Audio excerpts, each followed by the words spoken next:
Good evening. My name is Christine Y. Kim. I'm a curator of contemporary art here at LACMA, and I want to thank you all for coming out this evening. First, I want to acknowledge Cello Montoya, Assistant VP of Adult Education and Public Programs, Naima Keith, VP of Education and Public Programs, and their team in education that have done such an expert job in not only organizing this program tonight, but all of the programs that they do. We had already one public program around Julie's show that addressed landscape painting and architecture, and then another one at the close of the program. But this is a program I've been very, very excited about, and I hope you have been as well. I also want to give a special thank you to Visionary Women for sponsoring this program during Women's History Month. We all know that it should be every day of every month. And this whole kind of partnership with Visionary Women really started with a talk that Julie and I did at the Chemosphere by Lautner, sponsored by Visionary Women 3 years ago. And the discourse around the work and this type of program has only evolved and expanded since then. Tonight's panel highlights feminist perspectives on the work of Julie Mehretu as part of this mid-career survey, which is spread across in this gallery here, as well as extends to the third floor. And we will try to wrap up this program around 8:40, 8:45, so that you all have time, if you haven't yet, or if you want to go back up to the third floor to see the exhibition. I know that I'll certainly, after hearing these brilliant women, have more perspective and want to go back and look at the work again through different lenses. The show unites nearly 40 works on paper with 35 paintings from '96 to the present, which I curated with tonight's moderator, Rujeko Hockley, assistant curator at the Whitney Museum of American Art. This exhibition will travel to the Whitney this summer before moving onto the High Museum in Atlanta in the fall of 2020, and then to the Walker Art Center in Minneapolis in early 21. I'm honored to welcome artist Sadie Barnett, curator Erin Christabel, art historian and curator Cecilia Fajardo Hill, and curator Essence Harding, all of whom I will introduce in just a moment. Tonight we will hear these extraordinary cultural and creative producers discuss the work from feminist perspectives in relation to feminist history, theory, practices, possibilities, impossibilities, limitations, and problems. For me, this program speaks to a profound, interrelated, and integrated aspect of Mehretu's practice within and beyond the studio. And what I mean by this is, it's not apparent in this exhibition or in the work, but Julie has done quite an amount of work. Just to point out, outside of the studio in 2004, she founded Denniston Hill in upstate New York with Paul Pfeiffer, Lawrence Chua, a residency and a space for conversation that invites a number of artists, mostly queer and of color artists, who are working in forms and in realms that are not always commercially viable and get the exposure that they certainly deserve.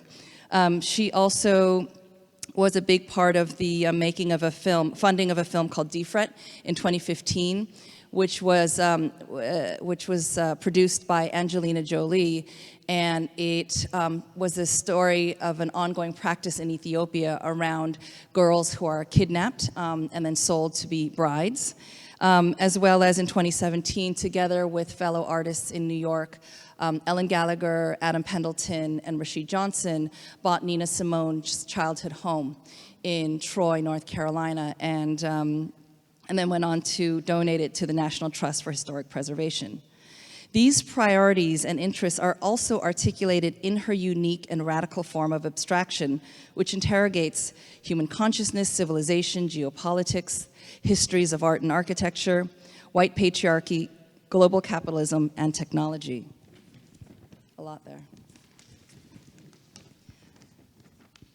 There was a review that came out in Art Forum in the January issue, a great piece by Julia Bryan Wilson, and I just wanted to read you a quote before we move on to the speakers, because I thought it was particularly relevant to the topics that we'll be covering this evening.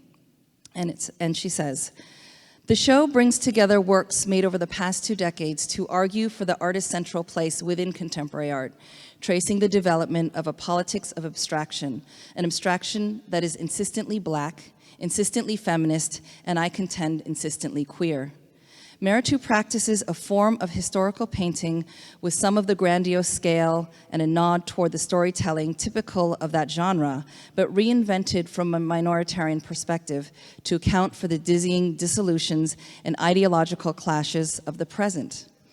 Her canvases, richly layered and replete with visual incident, evoke a number of urgent themes: the simultaneous decentering and consolidation of power, the frenzied temporalities that cannot be captured by simplistic narratives of progress and regression, the continuing ascendance of ethno-nationalism, and the possibility that many small accumulated gestures might gather momentum and propel change. And with that, I will introduce our speakers, and I'm going to try to go in the order that they're seated. I'm standing behind Cecilia Fajardo Hill, a British Venezuelan art historian and curator in modern contemporary art, specializing in Latin American art. She holds a PhD in art history from the University of Essex, England, and an MA in 20th century art history from the Courtauld Institute of Art in London. Fajardo Hill has published and curated extensively on contemporary Latin American and international artists. In 2017, she co-curated the touring show Radical Women, Latin American Art, 1960 to 85, at the Hammer Museum, Los Angeles, in 2017, and is co-curating the upcoming touring exhibition, you'll have to tell me if I'm saying this wrong, Chican,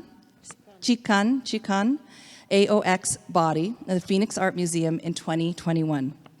She is presently she's presently visiting research scholar in the program in Latin American Studies and visiting lecturer at Princeton University.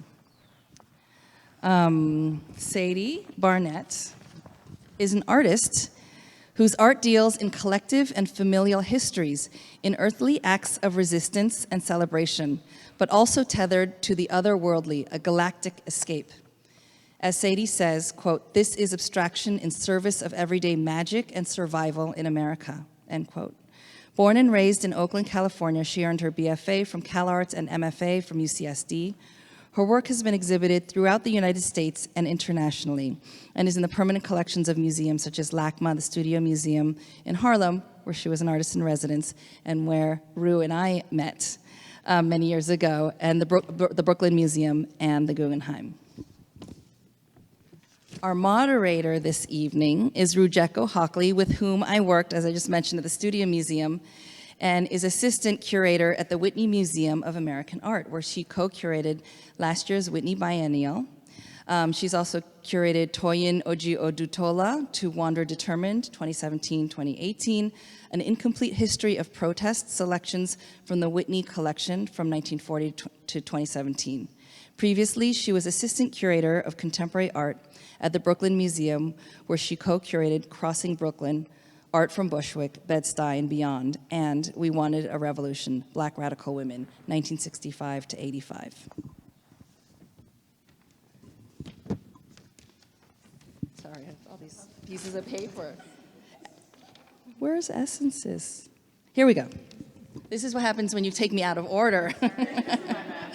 Essence Hardin is a PhD candidate and independent curator who has curated exhibitions at Charlie James Gallery, California African American Museum, Antenna Gallery in New Orleans, Los Angeles Contemporary Exhibitions, Museum of the African Diaspora, Human Resources, Oakland Museum of California, and UTA Arts.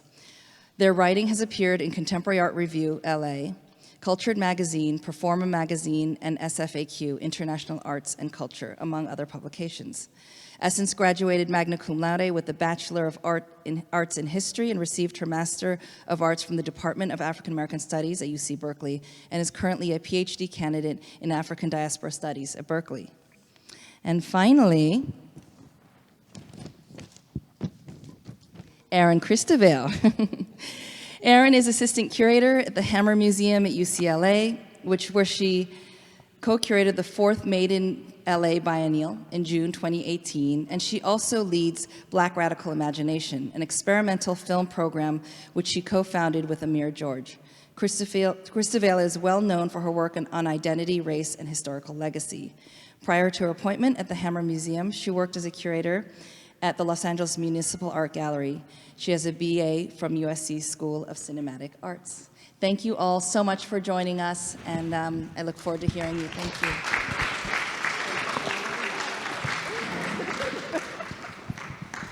Thank you, Christine, and thank you, Cello. I don't know where you are, but thank you for bringing us here. Thank you for taking such good care of us, and thank you all for coming. And thank you all for being here with us today. I think, as Christine said, Christine and I we go way back. Sadie and I go way back. There's a lot of kind of connections on the stage. Sadie and Essence went to high school together.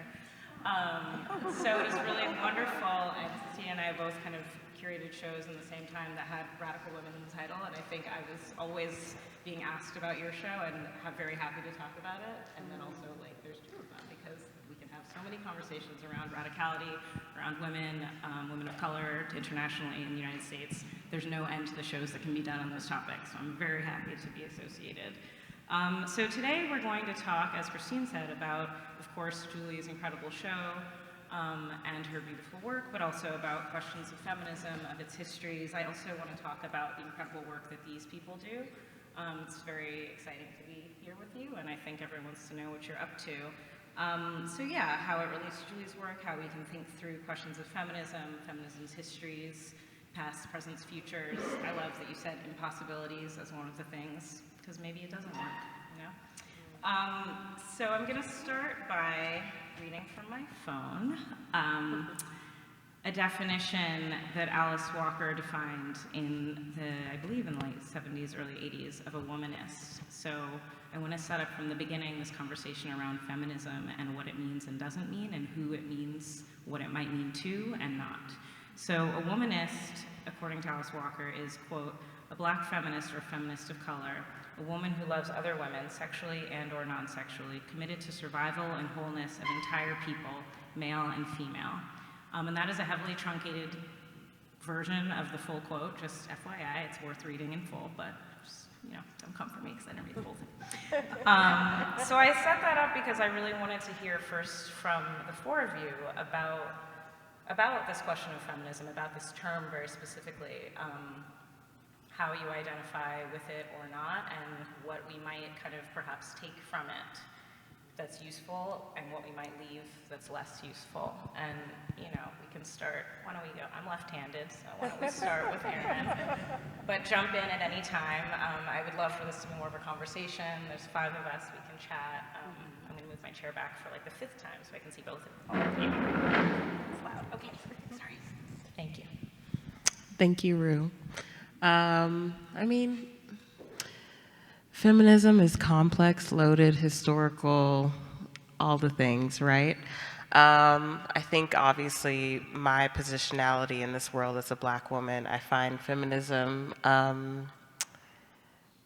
complicated. I think, you know, I think feminism, as you were speaking about earlier, as a strategy is a really great departure point to think about it, like how we can use it, especially in this moment that's so politically loaded, and how we can use that as an identifier to sort of,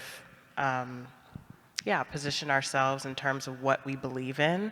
But at the same time, I feel like there are so many histories and modes of it that need to be addressed when we're talking about it. So I feel like I do at times identify as a feminist, but I also can't obviously help but think about other modes of feminism, white feminism in particular, how historically that type of feminism hasn't always supported women of color. And so I think as much as I'd like to identify as a feminist, there's always this sort of tension that I'm struggling with that term. Is this on? Yeah, sorry. I think what Erin's saying makes absolute sense, and I think the question of strategy or as a tool, as a method, is something I kind of focus on when I think of, I guess, like the value or what one can do with a black feminist praxis, and sort of the gift of black feminism and thinking across different mediums of coming to thought formation, essentially, right? So like people are theorizing in bodies and places that are outside of academia, that are outside of institutions, and how do we take seriously those sort of those real and I think material concerns about Black people's lives and placements. And I think for me, that's the most I've found valuable with feminism, when it is really particular to Black feminist thought. And I think a Black feminist study, ultimately. And there's this really great, at UC Berkeley, there's like a really great program that one of the graduate students in my department is running, and it's the Church of Black Feminist Thought, and they really have taken up Fred Moden's term around study being a thing that is a social practice, and have used that as a way to guide themselves through different types of theorizing, which include like dancing, which include gathering and eating and festivities, along with, you know, reading Saidiya Hartman and reading more theoretical people who are in the field. And I think that's kind of the gift of Black feminism, and that if I'm going to say anything about being a feminist, I guess that's the most I would do. Word. Hello, and I want to say my thank yous as well for being in this space together, and for you guys joining us to think about art on a Monday night.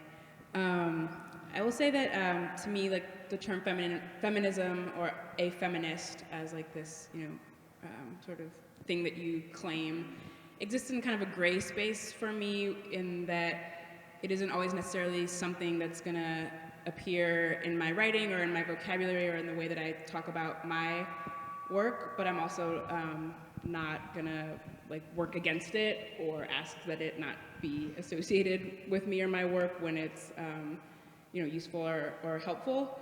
I think it's something that is probably more worth adding to rather than just like starting over, and I think that's something that's happening a lot as we are hopefully moving through a more intersectional feminism. I guess for myself, like a while ago, people are like, well, there's so many different definitions, and I'm like, okay, well, you just pick one maybe and run with it. But for myself, the way that I think about, the way that I define it in a way that makes sense and keeps it useful for me to use is kind of twofold. One, people of all types who think that women of all types should have equal, access, resources, opportunity, health. And the second part is that there is work that has to be done in order for that to be true and possible. And so it's like you can't just think it and not think that the work has to be done. I guess that's like the kind of action part of it. And so to me, that's like a useful definition to move through. And then, while I was sitting up here and Christine is doing the introduction and I'm like looking at the three of you, I mean, my work has been, curated, written about, supported by all of you guys in such a strong and particular way that I think there's this kind of like, behind the scenes, maybe for folks it's important to call it feminism, maybe it's just like, supporting each other, but to me that work is not missed, as I sit here with you guys specifically. Okay, good evening. Thank you for being here. Thank you for the invitation. So I also have a rocky relationship with feminism because I spent a lot of years of my life in Latin America, and in Latin America, generally speaking, women fought in many different fronts, but there was a huge inclination towards left-leaning because of all the dictatorships and all the oppression there had been. And the perspective from the position of the sort of left-wing militancy was that women should not be fighting for their rights. Because if communism or socialism will fix society, women will actually then be okay.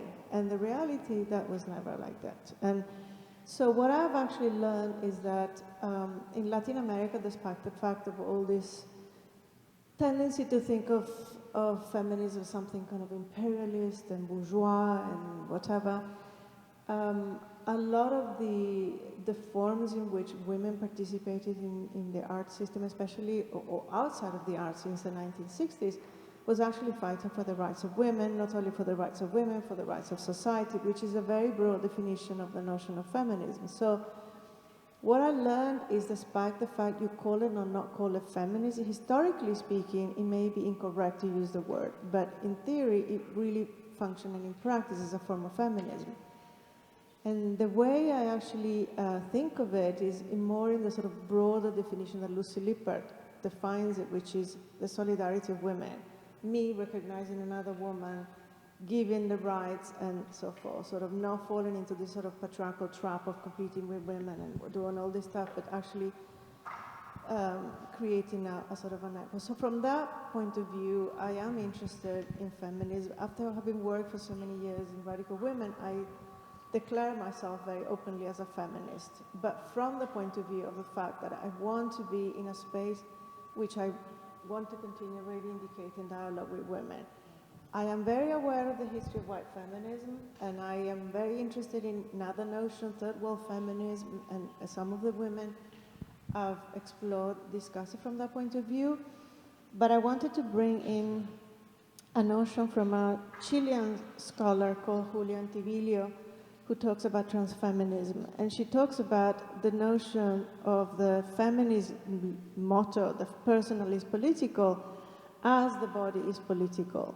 And when she talks about this body, is because of the condition of women, especially women who are fighting, struggling, and constructing within a system that is oppressive. So the body becomes this political body. So it's not just simply that the personal is political, but everything is political.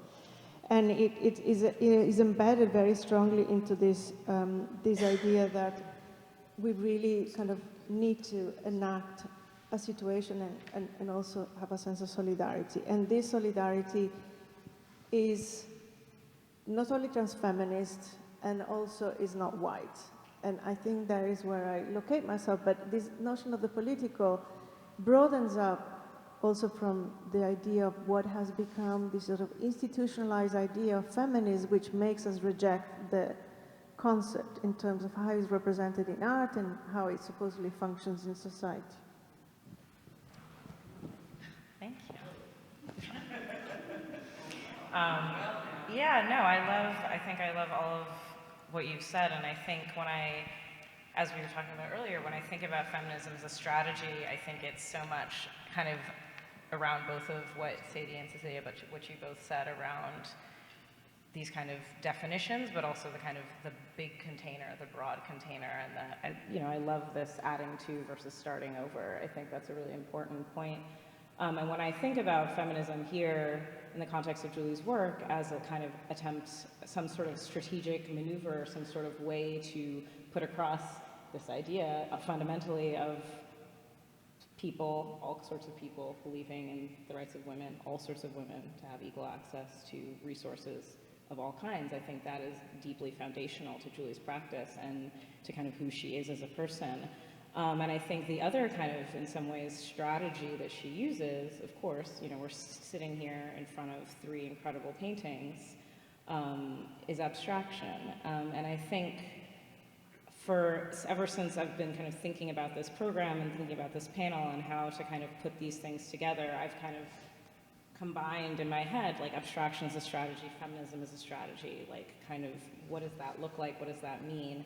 And of course, abstraction is central to Julie's work. If any of you if you haven't read the catalog yet, please do. It's amazing. We're very proud of it, but there is a really beautiful essay by Fred Moten in it in which he talks about improvisation and abstraction in relation to improvisation. And I think we can even extend that to, again, thinking about feminism, thinking about kind of liberatory practices of all kinds, that they are improvised. The world that we're given is one in which theoretically none of us, all of us, are supposed to be kind of doing the things that we're doing, but we're doing them. We're improvising. We're kind of pushing against the kind of structures, patriarchy, et cetera, whatever, white supremacy, all of the above. So I'm really interested in thinking about that together with you all around how do we think about abstraction, improvisation, and kind of those tools those things as tools, as a type of tool, as a type of strategy, and what is their particular utility, maybe especially for marginalized people. Yeah, thoughts? Jump in at will. We can go out of order now.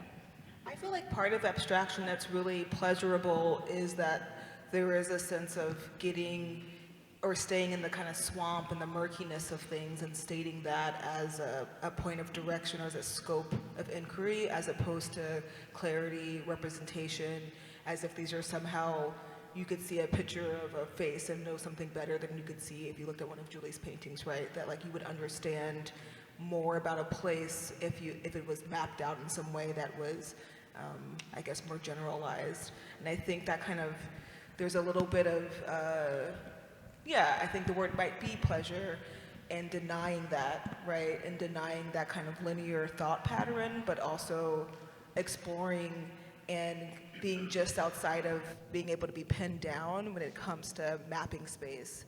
And so much of this work is around topography, and I think of like sort of what Black geographers have done for us to think about space and mapping, and that Julie kind of presents a world of that, right? Like these landscapes that are layered and dense, and the gestures are unknown but come from known sites, and that you kind of have to sit with it, and it's more of an affective experience, right? And it's not something that you get to pin down and get to know wholeheartedly, but you're forced to kind of be present.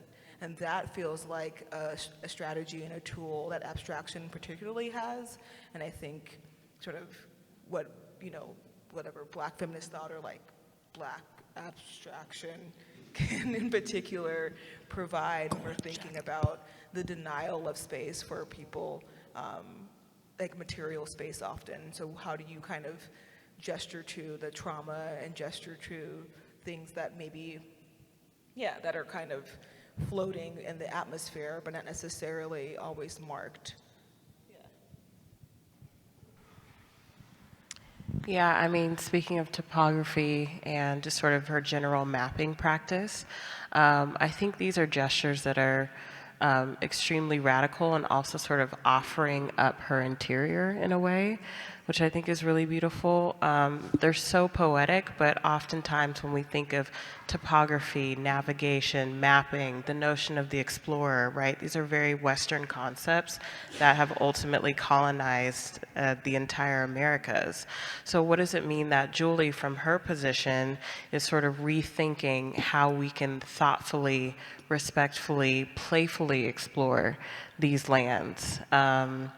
And I also think, you know, when you get into some of her other work where, you know, she's doing this really beautiful thing of, you know, the sort of abstraction on top of some representational forms of architecture.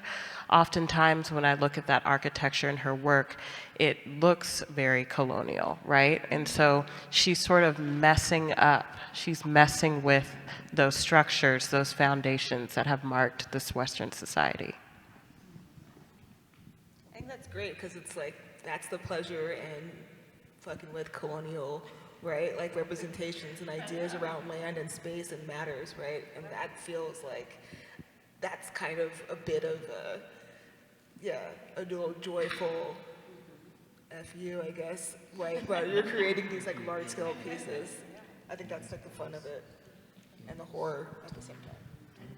I think what I think about in this work and in like a very different outcome, but maybe from a similar, you know, origin in my work is abstraction as like disruption.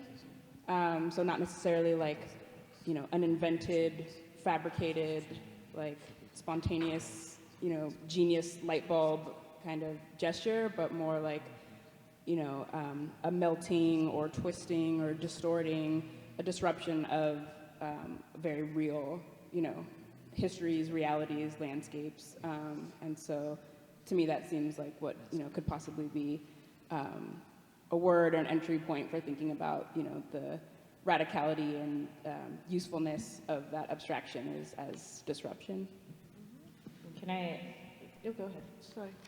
So for me, there are many different interesting things about Julie's work. She talks a lot about the idea of failure of language.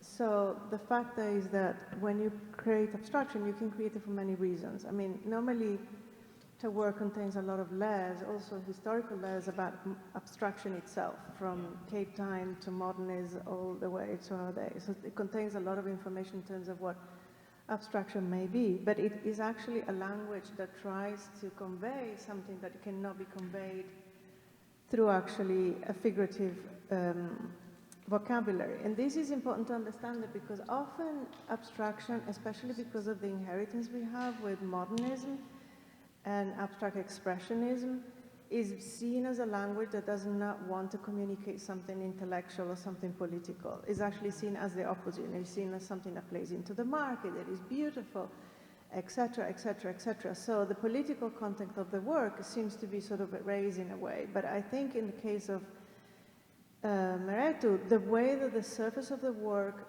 functions is exactly as sort of the eradication of any possible totalitarian reading of a work. And that is very much a disruption of any possibility of understanding a landscape or architecture and so forth. And if you were to think of how that may be embedded into a notion of feminism, all of these huge structures and all these political events that happen, really they're very much read as patriarchal events, patriarchal monuments, patriarchal histories. So when you mess up with that and overlay on top of that all of these elements, and then you add the enormous power of the gesture of the body. You know, for me, one of the political issues about the work is that it's so gestural and performatic, and it's becoming more and more like that. As the work becomes more and more embedded into the notion of the human and the individuals behind it, then it becomes more and more personal, more and more political from that point of view. So I feel that this type of abstraction is really also, we talk a lot about opacity, and is present in the book and everywhere. And Edward Glissant, who is the one that wrote a really beautiful essay that's called For Opacity, is the notion that we cannot reduce something to a totality. This notion of not being colonized to a notion of totality that is predictable, that is readable, I think is profoundly decolonial and feminist because of what is behind the work. And it's done through abstraction because it's the language that allows her to say it in the most complex and layered way. Absolutely, I couldn't agree more. I think there's so much, I love this idea of the kind of, just looking at the work that we're surrounded by, we can see some of these artifacts of colonial history, of kind of patriarchy, whether it be kind of the Colosseum structure, the kind of military barracks, the kind of army, kind of that kind of militarism, etc. Even just, I'm like, what are we even in front of? I can't see. Y'all can see. But just that's the foundation, and then she overlays everything. And I think the work that we're here with downstairs is kind of earlier in her career, but here we do see this piece right here. We have the gesture, we have the kind of more kind of washy, almost surface, and we almost see some of what, as to your point, Cecilia, what we're seeing in the most recent work upstairs. So Julie kind of coming back to her own hand, her gesture, kind of her body being literally overlaid on these structures, which I think is kind of a deeply feminist practice. Sadie, I wanted to ask you very quickly, because in your bio, which Christine read, I loved the quote, "Abstraction in service of everyday magic and survival in America." And I'm very curious, we have this kind of abstraction as disruption, which you also said, abstraction, kind of the different kind of ways we're thinking about it. But I'm just wondering if you could kind of just elaborate on that in terms of your own practice, just as another way to think through a very different sort of practice, but that has very, I think, these interesting commonalities in terms of the uses and desires to work in abstraction. Yeah, I think, you know, where that comes from is, you know, in my work, I usually find that I like to take something really real and abstract it just enough so that it, you know, the abstraction seems even weirder in the context of something that's very real or familiar or known, whether it's like, you know, my aunt's lawn in Compton or somebody's, you know, living room or the car. It's like very, very regular and small and earthly, and then abstracting it just enough to hint at like maybe another plane that's available right underneath that surface, which is sometimes a way that I think about, like, a liberated, imagined future. To me, like, as opposed to thinking of it, in a future in terms of like a timeline, I think of it as like this plane that's available right next to where we are, but we just can't tap into it quite yet. And so, to me, that's where some of like the glitterscapes and embellishments come from, is just hinting at something that's very, might look exactly like where we are, but it's like completely different in the possibilities of, and maybe that's because when I'm thinking about, this liberated space, it's almost hard to imagine because it's so different. I don't dream about like just a different president, for example. I dream about a world where like there are certain things, there is something that's not for sale. Whether it's like health or dignity, like just something that isn't for sale. Or I think about a world where nobody wants to be like the richest man in the world. Like literally where we interact with each other in a way where like nobody wants to be that person, because I would be like, oh, that sucks. So because those things seem so far from where we are, I just kind of hold space for them with these like, abstracted spaces. I think another part of it is like, I think of abstraction often in also like in conversation, in the way that you can have like a very literal conversation, or you can have a conversation, I feel like especially in like Black families and Black spaces, a conversation that kind of like bounces around in this like acrobatic way that isn't so literal, and it's kind of, to me, that's like abstraction in service of survival, because it's like there has to be something else other than like we literally have, and so I guess that probably gets into like a bit of like the improvisation and these other techniques for like creating something bigger than the sum of the parts. I think that like kind of dances around and gets a little bit closer to what I mean. Thank you.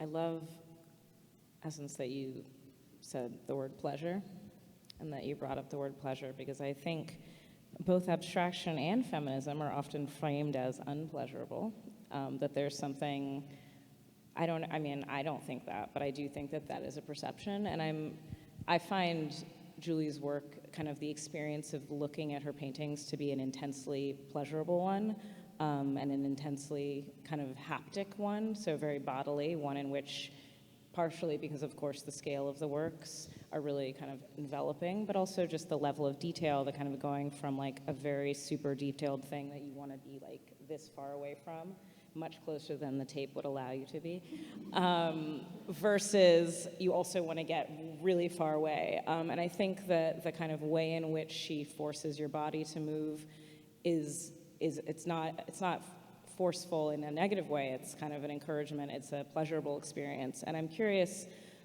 just to hear a little bit about the kind of idea of pleasure, I think, in relation to your own work. And I'm curious, especially, Erin, if you could tell us a little bit. I just saw your incredible Jatavia Gary show at the Hammer. If you haven't been to see it, go to see it. It is beautiful. Jatavia is an incredible filmmaker. And her work, I associate I have a similar feeling about her. She's a filmmaker.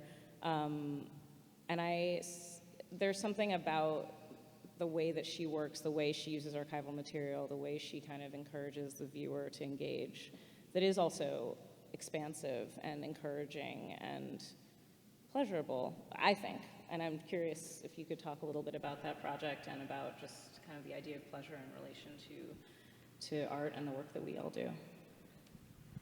Yeah, I mean, I think the sort of through line, actually, in a weird way, between Julie's work and Jatavia's work is the musicality of the works. They're presented and constructed very differently. So Jatavia is an experimental filmmaker. This particular piece is called the Burnie Suite. It's a 3-channel video installation, and it's basically sort of this amalgamation of found footage, sourced footage, footage that was shot of her in Giverny, France when she was doing a residency there, and also on the streets of Harlem where she approaches Black women of all ages and asks them the simple but loaded question, do you feel safe?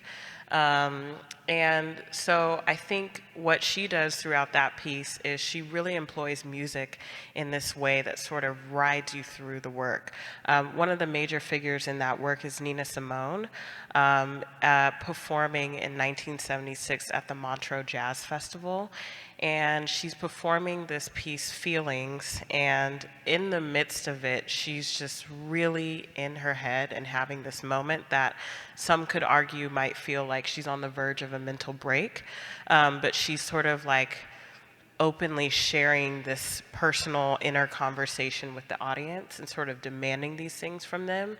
And I feel like that's what Julie does too. She sort of subtly demands us to pay attention to these compositions. And when you were saying improvisation earlier, I just kept thinking of jazz, kept thinking of her work in relation to Witten's work, but also even to Pollock's work.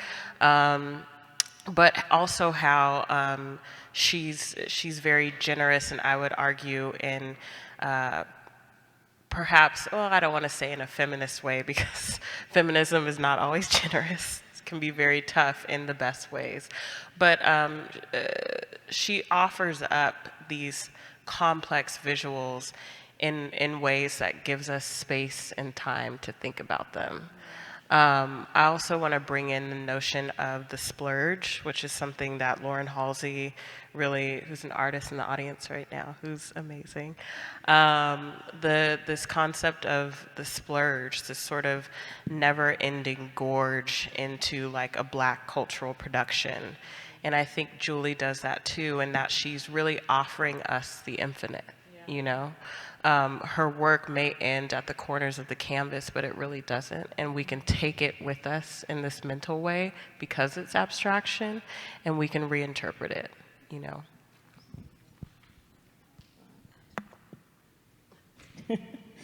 And Lauren is in the audience. Thank you for coming. And if you have not seen her show, you should go see her show at David Kordansky Gallery.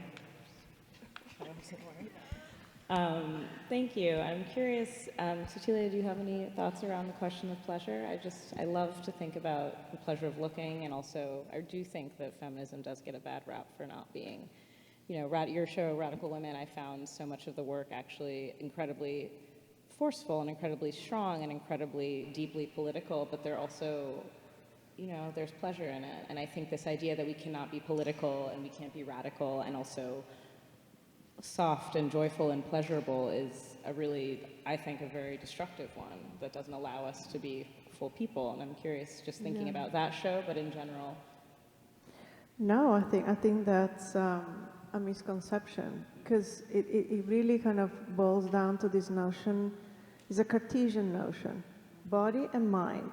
And so if women, let's say, being political activists and so forth, and they're being very overtly political, then it comes across as something that may not be manifested as something beautiful or powerful or whatever. And I think that's a fallacy that needs to be dispelled. I think one of the biggest and most important things that women, I think, have contributed, especially to the languages of contemporary art since the 1950s, is exactly the fact that there isn't such a division between the body, the mind. Conceptually, it can be born out of the body and can be extremely beautiful and sensual. Sensuality, which is also one of the things that women have been accused of, I don't know, of some sort of form of sexualization, which is again a fantasy that is projected from the outside. It can actually be sexual, and you know, it doesn't really matter, but it comes from a structure that is constantly monitoring, policing, and telling women what to do and how the art should be looked at and so forth. There are so many stereotypes, and I think in the case of Mehretu, I think she's been accused, you know, the formats are so enormous, are so formidable, and she's successful. And her work is beautiful, and it's like a sin. How can it be beautiful and be political? And that, again, is part of this sort of fallacy of thinking that something cannot be embedded, conceptual and political, by being very powerfully material. And I think the just gestuality of the work, the sort of performativity of the work, the involvement of the body in the marks, in the creation, erasure, and creation of all these sort of layers of information. I've always think that her work is like a live archive, which contains all these different histories. And as archive, again, is a notion that is deeply non-sensual and non-whatever. And here becomes a very alive and aesthetic statement. So I feel that there is no contradiction. That is one of the powerful things about the work, the fact that it is deeply political, deeply personal, and it has this capacity to embody and connect all these different realities and histories, which is very difficult to do. You know, she connects the California wildfires with the Rohingyas, sort of fires that have been set, and she can connect this without it being there is a tension, but the tension is a vital one. And I definitely feel that that's one of the strengths of the work. Absolutely, and I think I love that you mentioned Hainani as the work that you're referring to that connects which is upstairs, that connects the California wildfires of a couple of years ago with the burning of Rohingya villages in Burma. And I think the kind of more recent work that Julie has embarked upon is one in which her kind of references have become, she has made them more clear. So whereas in some of these earlier works, you really have to really dive in, look deeply, kind of know perhaps a little bit, read a label very extensively to kind of get a sense of what's happening. I think some of the newer works, just by being in front of Hainani, that color, that like vibrant orange, you may not know specifically what fire it is, but there's a sense that it's based in something quote unquote real and in current events. And I think that turn has been really interesting to see. I think we're going to kind of open it up for questions relatively soon, just so you have time to get upstairs. But before we do that, sorry, I think people got excited. That's great. I'm very happy that you're excited to ask questions. Before we do that, I do just want to give the four of you an opportunity if there's anything else that you'd like to say or anything you'd like to talk about that we haven't covered. Before we open it up, I just want to make sure that has been addressed. Is there anything? I feel like there was this part, I'm like, yeah. I hate when you do a panel and you're like, but then I never got to talk about that thing. There's this thing about, I think, the archive in Black feminist practice being something that gets taken up, right? And so then the archive can become this sort of haptic or pleasurable, joyful, or delightful, or, more sensual site. And it can be held in something outside of whatever sort of draconian ideas we have around what archives mean. Something without feeling or meaning yes, but feeling no. And I think that's kind of, one of the practices or tools that allows for us to sort of consider these works as works of an archive, right? Of political landscapes, of geography, of what has come and what might be, and I think that's real. I also would say about pleasure and delight as something that I'm generally interested in with people's art practices as I'm curating or writing about it. I think it kind of it allows for, and because most of my work is with Black folks who make art, I think it allows for Black people to exist in relation to those things that often are denied, essentially. That if the art is being made, abstract or not, the severity of it denies somehow that people are living or experiencing other things that are complicated in the same body, in the same mind at the same time.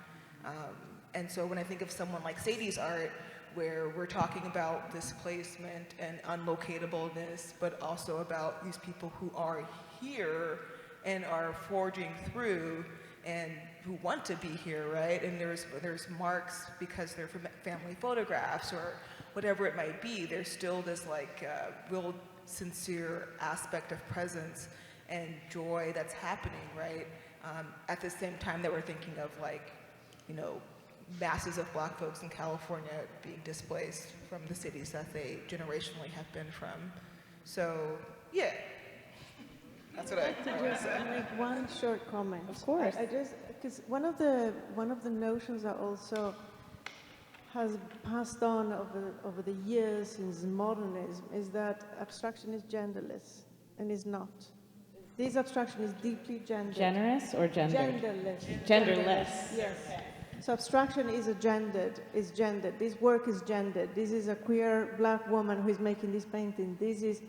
Has to be clear that that is actually embedded in the critical vision and the type of sort of materiality and the type of language that is being constructed.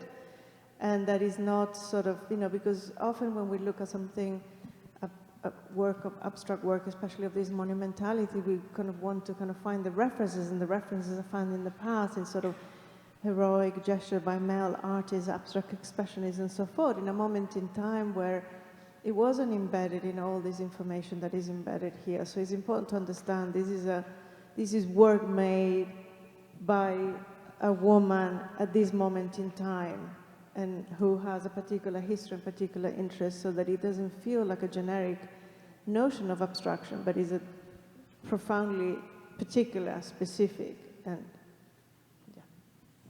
deeply personal in many ways. I think that is a really important point. I think we've also talked a little bit earlier about the scale of the canvases and this kind of the literal taking up of space, and the way in which Julie's work, it's a feat to install a show of her work. Just logistically, it requires a huge amount of logistics around the elevators, the crates, the unrolling, the rolling, the stretching, all of this. And I think the demand that she puts on all of us who do this work is something that I think, which in some ways even itself is like this: take me seriously, take my work seriously, treat it on the way that it deserves to be treated, like treat it the way you would treat a Pollock, treat it the way you would treat, a Picasso. And I think there's something strategic there that Julie has been doing since, for 25 years, that's very powerful, and I think has been deeply inspirational to myself, and I think to many others. But I think, I love this. I think we could keep going, but I saw a lot of eager faces when I said we were going to take questions. So thank you all so much for being here. Thank you, thank you.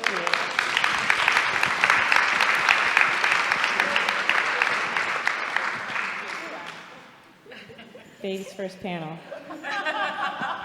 Maybe it's 20th panel, I don't know. So Cello over here has a microphone, so if you have a question, please raise your hand. We have right here in the front. I don't think I really need a mic, but... Because we're recording. We're recording it, okay. I am very fast. Thank you all, by the way. I was enthralled the whole time. And didn't realize that you guys were the group when we came in there so loud and talking. Anyway, feminism historically has had, a bad rap, negative connotations, and, it's hard, it's ugly, it's so forth and so on. So I'm interested in the comments that you made about it now can be attractive and pleasurable and these kinds of things, and gendered. So is it our role as artists and curators and historians and so forth to continue to bring that part of the conversation alive, and to change that connotation of it being such a negative term that it has been historically? Is it our responsibility? Is that kind of, or what is the responsibility? Yeah, what is our role in doing that? I mean, I can speak for myself. I'm going to say no. Only because I think that there are, there's 5 of us on the stage, and I think there were kind of 5 related but different answers to the utility, the definition, what it means personally. So on some level, I feel like I have no kind of skin in the game about whether people identify or not as feminists. I have skin very deeply in the game around whether people treat people ethically, equitably, generously, and distribute resources to the best of their ability as widely as they can. If that's feminist, great. If it's not, great. But do that in the world with the power that you have. I have come to believe that it's important to defend feminism simply because if you think about it, I don't like the part of the history of feminism which is related to notions of why feminism is excluding women of color or excluding notions of gender fluidity. That I don't like, but there is hardly any history of anything that we have produced as humans that is perfect. But the notion of a space of solidarity between women, I believe in that. And, for example, modernism. One of the things I do as an art historian, I try constantly to expand and decolonize the notion of modernism, but I'm not going to get rid of it. Latin America, now, I hate it. But I need to use that term. It needs to become is a space, is a laboratory, is a sick space that I need to use it as a laboratory. And also because we share a colonial history, why don't we use it to create spaces of solidarity? So for me, all this is there to be decolonized, reconstructed, and rethought.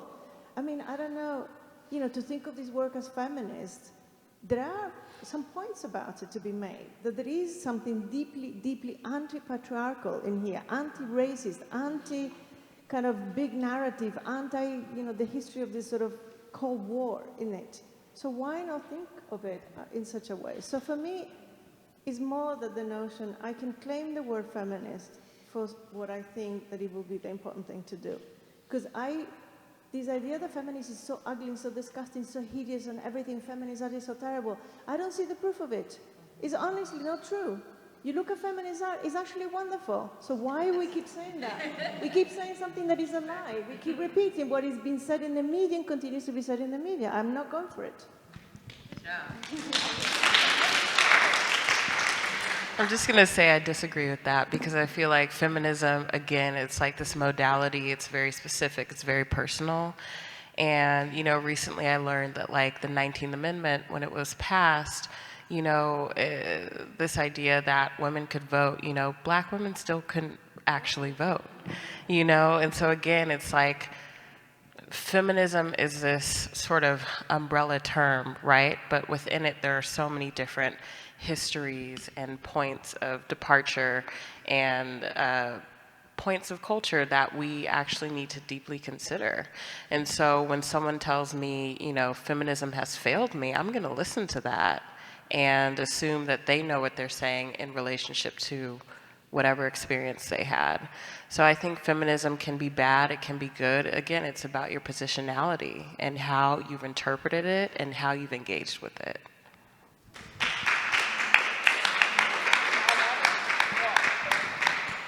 Do either of you want to respond to this question before we go? I mean, I guess I would quickly say I think there's so many different ways and types of jobs that you can have in relation to this, however you define it. So for some people, it needs to be on a shirt. For some people, it needs to be deeply embedded in the work, but not necessarily on the wall text. For some folks, it needs to be on the wall text. For some people, maybe it's just about how you treat people and a solidarity behind the scenes. For some people, it's about their year-end giving, So I think if it's something that you decide that you want to show up for, there's so many different ways that you can show up for it, and whatever is the way that makes it, the most sustainable and the easiest and the most likely for you to show up for that job because the job description fits you and what you're good at and what you feel in your heart, then I think, that will get more people to show up to work.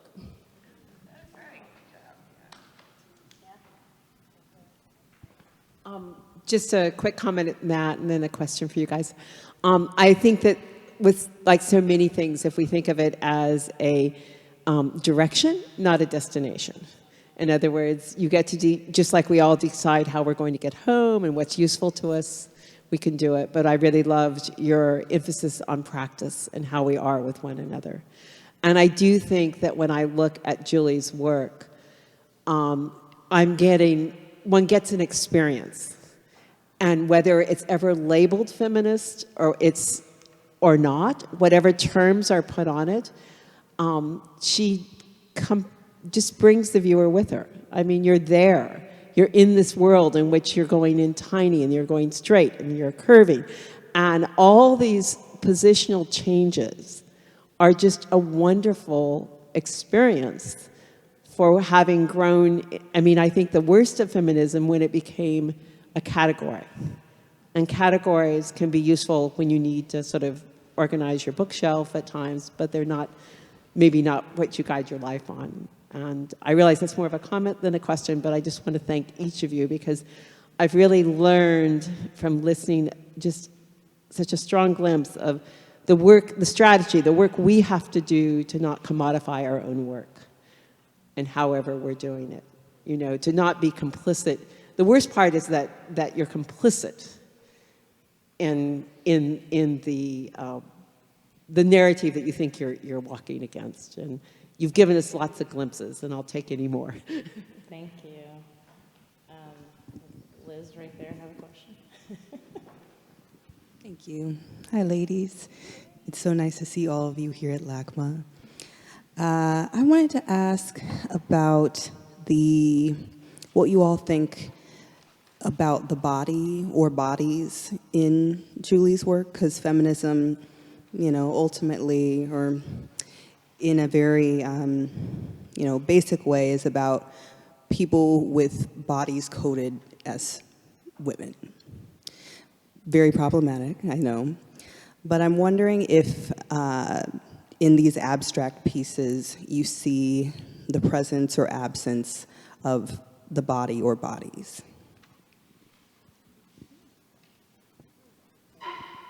I mean, I think absolutely. Some of the work, I'm specifically thinking of a pair, a diptych upstairs being higher and higher being? 1 and 2? Being higher 1 and 2. Where you really, there are literal kind of handprints and kind of forearm prints that are Julie's. And I think that work is very specifically, there are signs and kind of remnants of her body.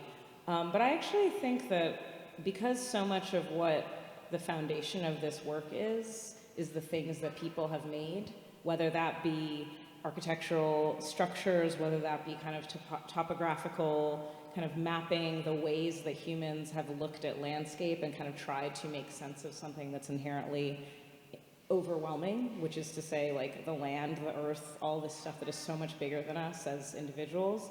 I think of, when I think of the body and the kind of presence of humans of all kinds in this work, that's kind of where I go with it, and that so much of it, because we have the kind of macro and micro and the push and pull, the way that these works are made is there's so many different kind of technologies at play, whether that be kind of the use of Photoshop, the use of screen printing, the taping off to get the really precise corners and edges, the kind of tiny dabbing with a paintbrush, that is Julie. That's her doing that. So when you get very close to them and you see, it's kind of, how do these things get made? They get made through all these different strategies and technologies. But at the end of the day, one of those things is her on a scissor lift with a paintbrush. And I think, I know that because I've seen her do it, but I think even if you've never seen her do it, there's a great video that you can watch. I don't know if it's on right now. You know, there's interviews with her, but when you get very close to them, it's very obvious that some of those marks are handmade, person-made versus digitally made, or kind of screen printing, other sorts of reproductive technologies. So I think that's something that I think of very much. And this thinking about the archive, I was thinking about the kind of internal archive of mark making that is kind of seen throughout the works. And if you look at the drawings upstairs, you see, especially the very early drawings from kind of the late 90s, you see these kind of very particular types of marks that she was making. But then when you look at the works from kind of the middle of the 25-year span, when you look at the works from the end of the 25-year span, the same marks are being made. And so I think there's her own internal archive of her own mental, like, list of types of marks that she makes, and how do you create that effect. And so that's kind of what I would say, that whether we see it like the hand palm print, the arm print, the like actual stretch of her arm, or whether it's the tiny dots that can only be made by hand, by a paintbrush, which is her paintbrush. And also thinking through, I think, geography and how you said it in one way, and you know how it's used and manipulated and damaged by people, then appears in the work as like something to abstract from, right? And so then those are marks of humans, right, or of presence, or of bodies. And I think that's another way that she kind of grapples with, the body being not there, but quite present always. Okay, we're going to take the last question. was the last? Oh, I have to admit, I've never felt like such a boring white girl before in my life. And I wondered if there was, and nor have I ever. You're on your own here. That's okay. Uh-oh. So, is there any little something that you can, I've never also heard the term white feminism before. Is there any characteristic or description of white feminism that you could throw me like a little life raft to help me have some kind of sense of identity up against all of this wonderful creativity and there's no, I'll just say, there's no up against, and I think that it is a pretty widely known term. I mean, we have computers in our pockets, so that would be my first suggestion. I think there's a lot of writing on the term white feminism and what that means, and I think what it means to me, in some sense, is that essentially second wave feminism, which is kind of the feminism we associate, the bra burnings that didn't actually happen, Gloria Steinem, Ms. Magazine, all of these kinds of things didn't work for all women. And so this idea that feminism is for all women, and this is kind of what Erin was alluding to and thinking about the vote for women that were, the suffragette movement, that actually women got the right to vote, but which women? White women only. There are all sorts of women in the world, in the United States, who still were not able to vote for a very long time. And so I think there is a very important kind of text of Black feminist thought called All the Women Are White and All the Men Are... Wait, what is it? All the women are white. All the men are black. Some of us are brave. Thank you. Hive mind. All the women are white, all the men are black, but some of us are brave. And so this idea that women of color fall, like when you think about the feminist movement, when you think about the civil rights movement or the Black Power movement, all happening kind of in the same 20-year span or 10-year span, the civil rights movement, the Black Power movement is about race, but who are we talking about when we talk about race? We're talking about black men. The feminist movement is talking about women, but really it's talking about white women, college-educated women, women of a certain demographic, class, experience, etc. And so this idea that it is not for all people, though it's presented for all people, is what is kind of at the heart of the conflict and of the kind of the fact that it doesn't work for all people. But it is very, I would encourage you to read about it and to do your own research, because it is a very, there are people far more versed in specifically these conversations than us who've written very extensively about it. Great. Rue for president. Okay. Well, to be continued. Thank you so much to our panelists. Thank you, Christine Kim. Thank you, Rebecca Hockley. And thank you, Julie Mehretu, for this amazing exhibition. We hope you enjoy it for the next 2 months and come back for the closing programs. It'll kick off with jazz on the May 15th, and then the closing convening. So let's give our panelists a round of applause.